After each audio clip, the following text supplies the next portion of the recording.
आज से संसद में मॉनसून सत्र का शुभारंभ हो गया है। ऐसे में पक्ष और विपक्ष दोनों ही पूरी तरह संसद में उतर चुके हैं। कुछ सांसद हंगामा करके कार्यवाही को बाधित करना चाहते हैं, तो कुछ उसका जवाब देने के लिए डटे हुए हैं। हम आपको बता दें कि संसद का आज का सत्र किस प्रकार से आगे बढ़ रहा है। मॉनसून सत्र का पहला दिन और ऐसे में सभी नेतागण, चाहे वे पक्ष के हों या विपक्ष के हों, संसद में मौजूद हैं और लगातार सवाल और जवाब का सिलसिला जारी है। अहमदाबाद में हुए विमान हादसे के ऊपर कई सवाल संसद के कटघरे में खड़े हो गए हैं। इसको लेकर विपक्ष ने सरकार पर दोष भी लगाया है और बदले में जवाब की मांग की है। संसद की कार्रवाई को लेकर रुकावट पैदा की जा रही है और संसद में शोर शराबा भी किया जा रहा है। राहुल गांधी का बस एक ही जवाब होता है कि कुछ तो वो बोलते हैं पर माइक बंद कर दिया जाता है। कभी कभी तो बहुत अजीब भी लगता है, लेकिन ये कई हद तक सही भी है, क्योंकि संसद में राजनाथ सिंह ने कहा कि आपके किसी भी सवाल का जवाब हम पूरी दृढ़ता एवं विश्वास के साथ देंगे। आप प्रश्न पूछें, जवाब हम देंगे। और पार्टी मीटिंग में सारे पार्टी लीडर ने कहा है ज्यादा चर्चा होना चाहिए। सरकार चर्चा के लिए बिजनेस लेके आ रहे हैं और ये नीचे कूद करके हंगामा कर रहे हैं। ये तो कोई तरीका नहीं है।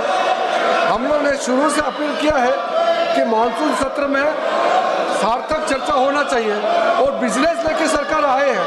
अगर ऐसा हंगामा करेंगे तो हम बिजनेस पे चर्चा कैसे करेंगे। आज बिल भी लगा हुआ है और जो भी मुद्दे हैं बीएससी में तो हम लोग डिस्कस करेंगे मिलजुल करके, लेकिन संसद सत्र का पहला दिन इस तरह से हंगामा करना ये तो ठीक नहीं है। नाराबाजी करके इस तरह का समय का वो लोग दुरुपयोग कर रहे हैं, ये ठीक नहीं है। ये मानसून सत्र का पहला दिन है और मानसून सत्र का पहला दिन है और आज बिजनेस एडवाइजरी कमेटी की बैठक माननीय ऑनरेबल स्पीकर की अध्यक्षता में होगी।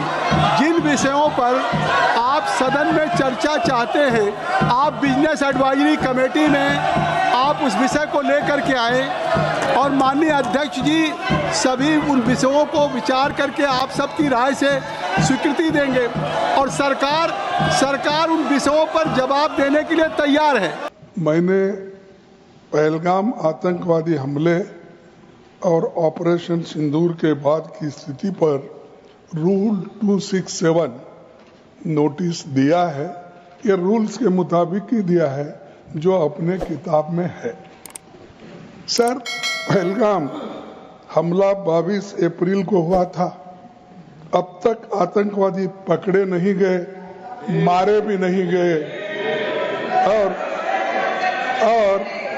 उन्होंने हमको बार बार बताया कि उन्हीं के ऊपर डायरेक्टली मारे गए और वो उसमें मर गए। ये भी खबर हमको मिली। तो आपने देखा कि किस प्रकार से संसद की कार्रवाई बीच बीच में रुकी और चलती रही। अब देखना होगा कि क्या संसद में और किसी मुद्दे को लेकर बातचीत आगे बढ़ती है या नहीं। खबरों से जुड़े रहने के लिए लगातार हमारे साथ बने रहें और देखते रहें नेशन नेटवर्क 24।